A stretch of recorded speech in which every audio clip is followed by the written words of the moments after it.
Hello guys, welcome back to the channel and welcome back to elite wrestling. तो guys आज इस video के अंदर हम इस साल के AEW कंपनी के ऑल आउट पे पर व्यू के बाद की सबसे बड़ी और सबसे इंटरेस्टिंग स्टोरी के बारे में बात करने वाले हैं, क्योंकि गाइज करंटली इस साल का ऑल आउट पे पर व्यू खत्म होने के बाद CM पंक ने AEW कंपनी के रेसलर्स के बारे में काफी सारी भली बुरी बातें कही है, जिसके साथ ही CM पंक की AEW कंपनी के बैकस्टेज में काफी बड़ी फाइट भी हो चुकी है। और गाइज प्रोबेबली AEW कंपनी के एग्जीक्यूटिव वाइस प्रेसिडेंट्स और नए ट्रियोस टैग टीम चैंपियंस यानी केनी ओमेगा और द यंग बक्स हमें प्रोबेबली AEW कंपनी क्विट करते हुए दिखाई दे सकते हैं। तो गाइज ये सब क्या हो रहा है और ये पूरी स्टोरी जानने के लिए ये वीडियो एकदम आखिर तक देखना। और ऐसे ही AEW कंपनी से रिलेटेड हर एक न्यूज, रूमर और अपडेट और AEW कंपनी के हर एक शो का रिव्यू पाने के लिए हमारे चैनल को सब्सक्राइब करना मत भूलना। पर गाइज अब ज्यादा देर न लगाते हुए चलिए वीडियो शुरू करते हैं और जानते हैं कि इस साल का ऑल आउट पे पर व्यू खत्म होने के बाद करंटली AEW कंपनी को लेकर कौन सी बड़ी स्टोरी सामने आ रही है, कि इस साल का ऑल आउट पे पर व्यू खत्म होने के बाद CM पंक ने किस तरीके से AEW कंपनी के सुपरस्टार्स के बारे में भरी बुरी बातें कही है।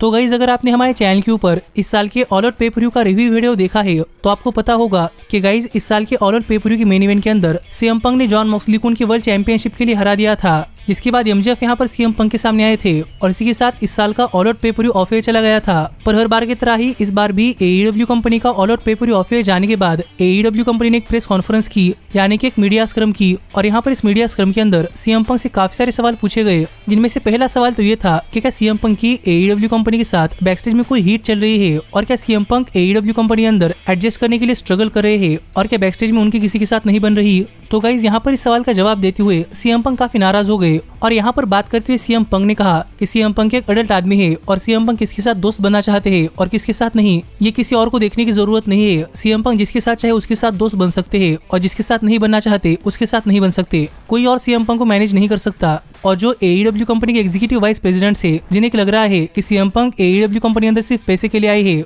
उन्हें समझने की जरूरत है कि CM पंक यहाँ पर सिर्फ पैसे के लिए नहीं आए और CM पंक भी AEW कंपनी को प्यार करते हैं, जबकि उन्हें लग रहा है कि वो AEW कंपनी से प्यार नहीं करते। और इसलिए उन्होंने काफी सारी गलत गलत स्टोरीज फैलाई है, जैसे कि CM पंक AEW कंपनी अंदर एडजस्ट करने के लिए स्ट्रगल कर रहे हैं। तो इसी जो भली बुरी बातें AEW कंपनी की EVPs फैला रहे हैं वो सब झूठ है और CM पंक को AEW कंपनी से प्यार है। और कोल्ट कैबाना की रिंग ऑफ ऑनर कंपनी के अंदर जाने से भी CM पंक का कोई लेना देना नहीं है। और टोनी खान और CM पंक ये इन सबसे काफी पहले से अच्छे दोस्त थे और जिसे किसी से प्रॉब्लम है उसे सामने आकर CM पंक से बातें करनी चाहिए, ना कि झूठी कहानियां फैलानी चाहिए। जो बात यहाँ पर CM पंक ने कही, जिससे कि आप समझ सकते हैं कि गाइज यहाँ पर CM पंक ने AEW कंपनी के एग्जीक्यूटिव वाइस प्रेसिडेंट्स यानी कि यंग बक्स और केनी ओमेगा इन्हें काफी भली बुरी बातें कही है। और गाइज बताया ऐसा जा रहा है कि जब CM पंक ये सब बातें कह रहे थे तब यंग बक्स और केनी ओमेगा इन सब बातों से काफी नाराज हुए थे और CM पंक का यंग बक्स को इस तरीके से डिस करना ये यंग बक्स को पसंद नहीं आया। और जब CM पंक के बाद यहाँ पर यंग बक्स और केनी ओमेगा मीडिया स्क्रम करने वाले थे तो इस चीज से नाराज होकर यंग बक्स और केनी ओमेगा इन्होंने कोई मीडिया स्क्रम नहीं की और पंक की इन बातों से गुस्सा होकर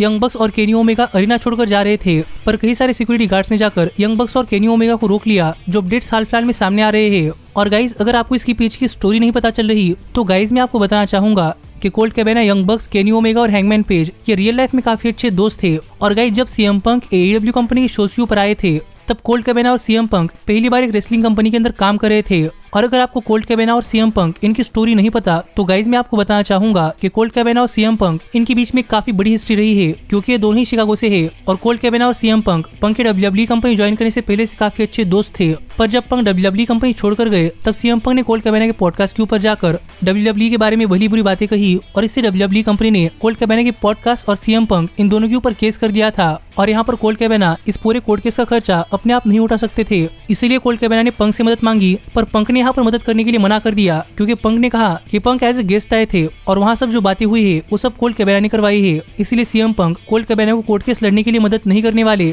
तो इस चीज से कोल्ट कैबाना ने गुस्सा होकर CM पंक के ऊपर केस कर दिया था। और तब से लेकर अब तक कोल्ट कैबाना और CM पंक इन दोनों की दोस्ती खत्म हो चुकी है और ये दोनों एक दूसरे के आमने सामने भी नहीं आते। और जब CM पंक AEW कंपनी अंदर आए थे तब कोल्ट कैबाना का AEW कंपनी छोड़कर रिंग ऑफ ऑनर कंपनी के लिए काम करने जाना ये देखकर AEW कंपनी के एग्जीक्यूटिव वाइस प्रेसिडेंट्स यानी कि यंग बक्स और केनी ओमेगा को लगा कि पंक सिर्फ पैसों के लिए AEW कंपनी अंदर आए हैं और उन्हें AEW कंपनी से कोई फर्क नहीं पड़ता। और शायद इसीलिए हैंगमैन पेज ने पंक के साथ चल रही अपने राइवलरी के अंदर पंक से कहा था कि हैंगमैन पेज को AEW कंपनी से प्यार है, जबकि पंक AEW कंपनी से प्यार नहीं करते। और सीएम पंक के AEW कंपनी के अंदर आते ही कोल्ट कैबाना का AEW कंपनी छोड़कर रिंग ऑफ ऑनर कंपनी के लिए काम करने जाना ये द एलीट को पसंद नहीं आया और इसीलिए द एलीट सीएम पंक से काफी नाराज थी। और यहाँ पर पंक ने बात करते हुए केनी ओमेगा और यंग बक्स इनके ऊपर एलिगेशंस डाले हैं कि वो सीएम पंक के बारे में झूठी अफवाहें फैला रहे हैं, जो देखकर यंग बक्स और Kenny Omega all out paper होने के बाद काफी नाराज थे। और मीडिया स्क्रम चलने के दौरान टोनी खान मीडिया के साथ थे और बैकस्टेज में ये सब बातें हो रही थी। तब जब यंग बक्स, केनी ओमेगा और सीएम पंक और ए स्टील एक दूसरे के आमने सामने आए तो गाइज यहाँ पर बताया ऐसा जा रहा है कि इनके बीच में कॉन्फ्रंटेशन हुई,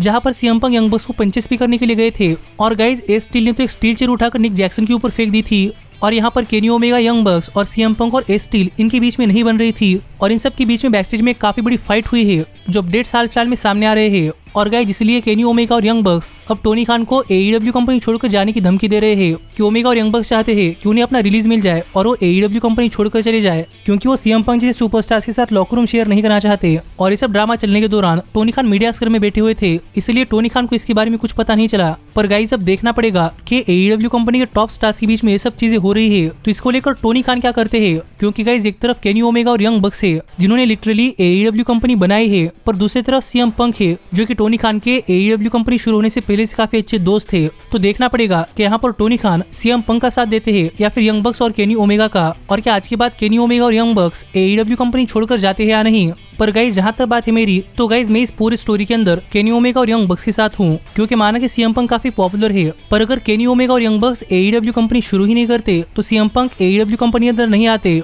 और सीएम पंक की एज भी काफी ज्यादा हो चुकी है, इसलिए हम समझ सकते हैं कि पंक आज के बाद करीब करीब 5-6 साल रेसल कर सकते हैं, जबकि केनी ओमेगा अब भी काफी यंग है और वो अगले 10 सालों तक AEW कंपनी को अपने कंधे के ऊपर चला सकते हैं। और गाइस वैसे भी सीएम पंक के AEW कंपनी के अंदर आते ही कोल्ट कैबाना को रिंग ऑफ ऑनर कंपनी के अंदर मूव करने के डिसीजन के ऊपर टोनी खान ने कहा है कि इसका पंक से कोई लेना देना नहीं है। टोनी खान को सिर्फ रिंग ऑफ ऑनर कंपनी के लिए टैलेंट चाहिए था, इसीलिए टोनी खान ने कोल्ट कैबाना को रिंग ऑफ ऑनर कंपनी के अंदर डाला है। तो मैं इस चीज से काफी डिसएग्री करता हूँ, क्योंकि जब से सीएम पंक AEW कंपनी के अंदर आए हैं तब से हमें कोल्ट कैबाना AEW कंपनी के शोज के ऊपर नहीं देखने को मिल रहे हैं, और प्रोबेबली सीएम पंक के पावर की वजह से ही है, क्योंकि शायद सीएम पंक AEW कंपनी के बैकस्टेज में कोल्ट कैबाना को हैंडल नहीं करना चाहते और पंक एक टॉप स्टार है, शायद इसीलिए टोनी खान ने कोल्ट कैबाना को AEW कंपनी से निकालकर रिंग ऑफ ऑनर कंपनी के अंदर डाला है। जिस पर आपका क्या कहना है आप मुझे कमेंट कर बताइए। इसीलिए गाइज मेरे हिसाब से माना कि सीएम पंक टोनी खान के काफी फेवरेट है, पर मेरे हिसाब से टोनी खान को यहाँ पर पंक के बारे में कुछ करना चाहिए और यहाँ पर दोनों को ही साथ में बैठाकर दोनों की गलतफहमियां कम करनी चाहिए। और मैं तो कहता हूँ कि AEW कंपनी के बैकस्टेज में ऐसा रूल ही बनाया जाए कि जो कोई रेसलर फाइट करेगा उसे लिटरली टोनी खान फायर कर दे। जिस पर आपका क्या कहना है आप मुझे कमेंट कर बताइए। पर आप भी मुझे कमेंट कर बताइए कि आपके हिसाब से टोनी खान को स्टोरी के साथ किस तरीके से डील करना चाहिए।